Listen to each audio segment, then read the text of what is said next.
The Arabian Desert. A vast ocean of drifting sands and scorched, sun-baked rocks. Beneath these endless dunes, oil, the lifeblood of our new mechanical century. For more than 400 years, the Ottoman Empire has ruled these lands, controlling all that's to be found here. But the Ottomans do not rule unopposed. Small bands of Bedouin rebels have united to overthrow the empire. They strike without warning and then vanish into the desert. Fighting alongside them is a lone British officer whose exploits have earned him wide renown. The world has taken to calling this man Lawrence of Arabia. In the desert, you rely on good planning, but you also hope for a dash of luck. And luck was with us when we learned of a recently derailed Ottoman train carrying a most interesting piece of cargo. A small patrol had joined the Ottomans who survived the crash. Together, they guarded the wreckage and waited for reinforcements.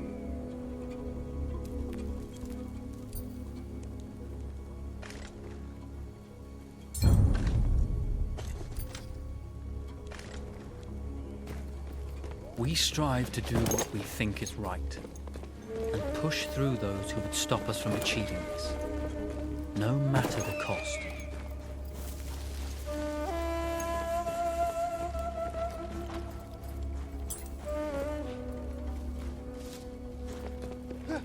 Cry havoc and let slip the dogs.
When your enemy has better weapons and better equipment than you, steal from your enemy. Benimle konuşma.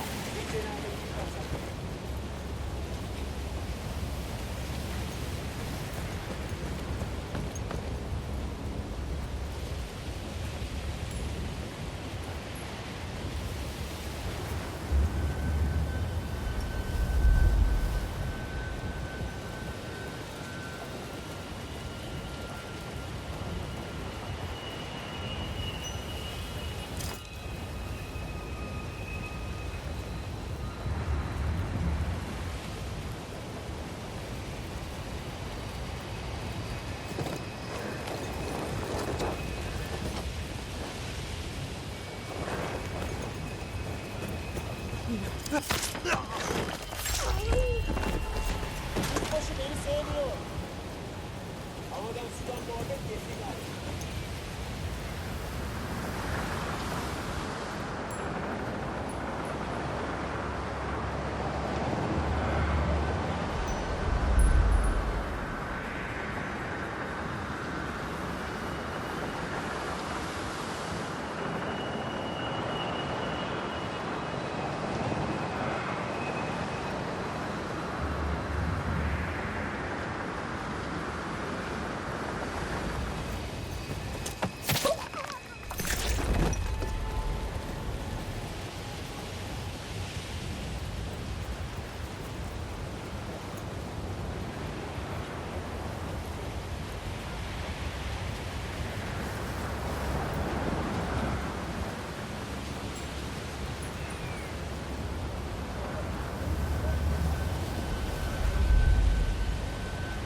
There's a world of difference between seeing something and having it in your own two hands.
Come out!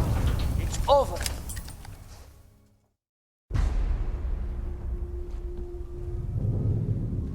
Well, you did not think we would be fast enough to catch you here, did you? Lawrence of Arabia.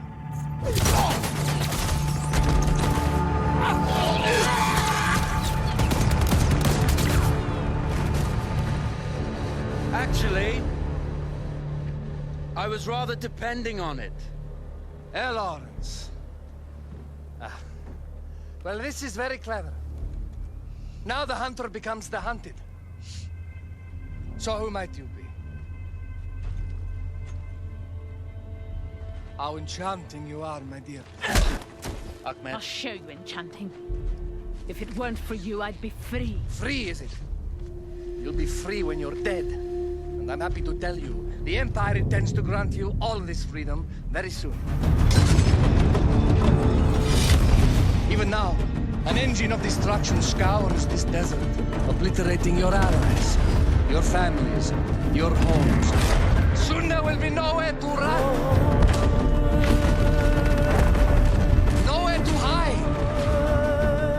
Soon all that you know, and all that you love, will be ashes. You will all be free to die. Oh. Ah, you animal! Zara,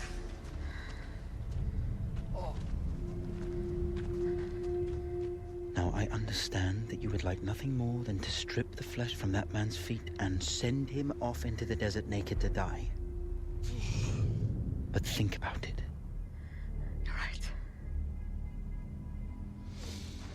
I'm sorry. My friend here, she can be a little brusque.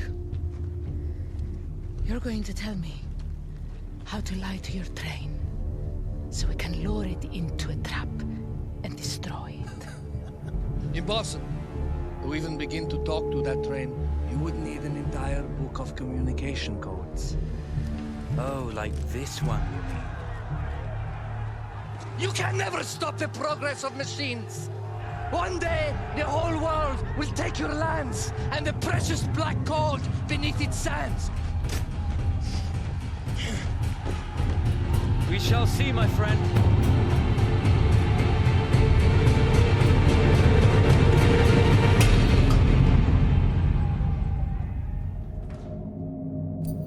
Of course, obtaining the codebook was not enough. To destroy this Iron Dragon, this Canavar, as the Ottomans had named it, we had to send it 3 encrypted messages telling it to stand down. There were Ottoman outposts scattered along the railroad tracks. The commanders there carried high-priority message capsules. We had to use those to send our orders. Infiltrating the village wouldn't be easy. A full detachment of Ottoman soldiers had occupied it. The Ottomans had chosen an isolated location for their desert outpost. It seemed lightly defended.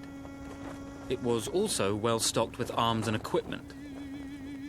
The ancient ruins were all that remained of a civilization now lost to time. The Ottoman Empire brought in the modern world with a host of armored vehicles and field guns. 3 commanders to eliminate, 3 personal message capsules to be stolen, and then sent with our false orders. How Zara tackled this dangerous and audacious mission was up to her. The Bedouin treasured their horses, and in return, those animals granted their riders unparalleled speed and mobility.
Taşak gibi kokuyor her yer.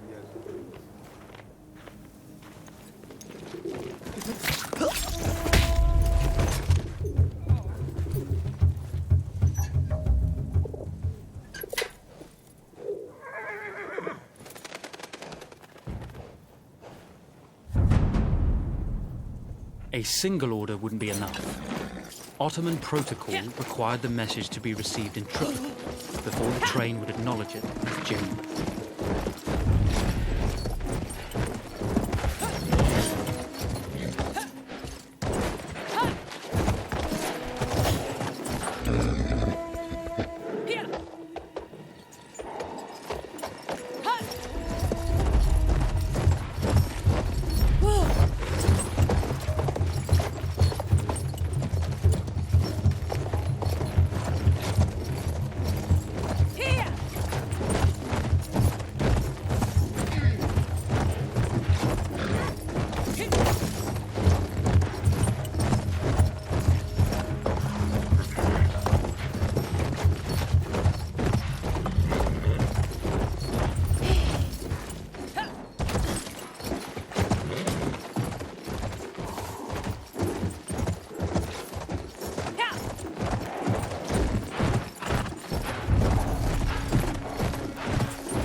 Kendine bir...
We were putting a great deal of trust in Zara's capabilities, but I had complete confidence that she would carry the day.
You see, the message had already been sent, my dear.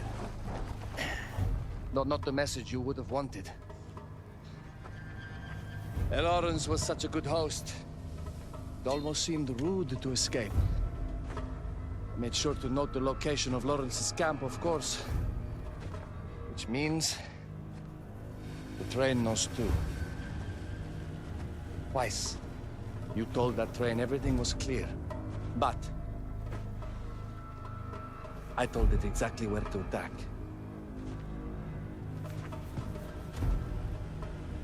The beast has your scent, my dear.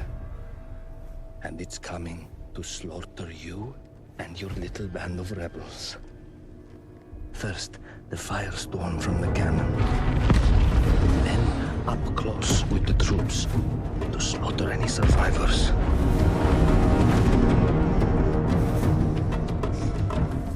The legend of Lawrence of Arabia dies tonight.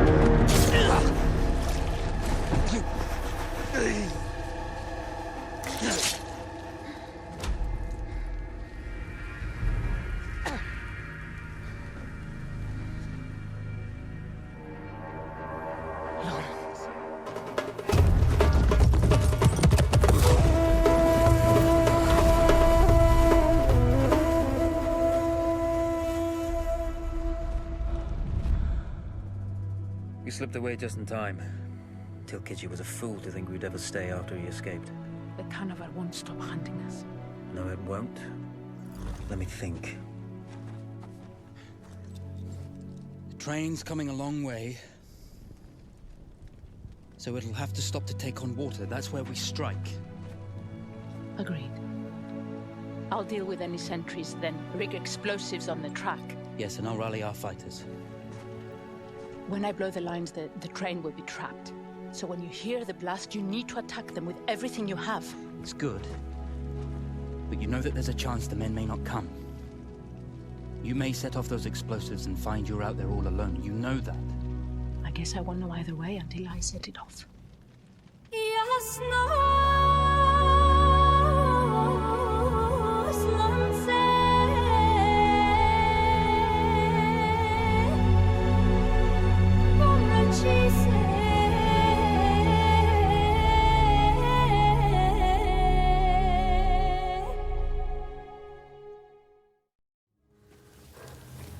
Man makes plans, and God laughs. As it turned out, the small town where we would ambush the train had a significant enemy presence. Those troops would have to be dealt with before the explosives could be set.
emriyle! Tamam, bensin korurum! Silah!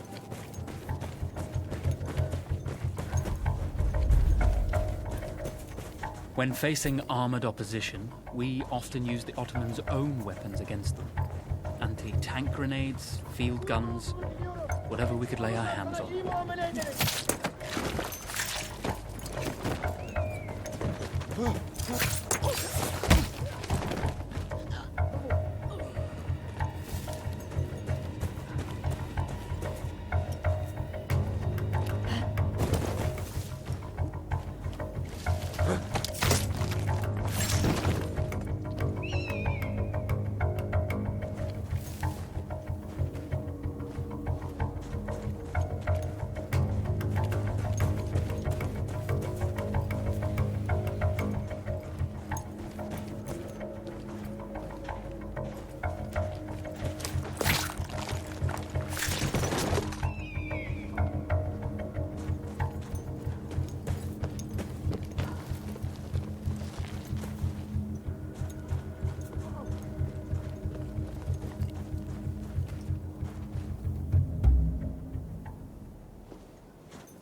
Teslim olursan sana kimse dokunmayacak!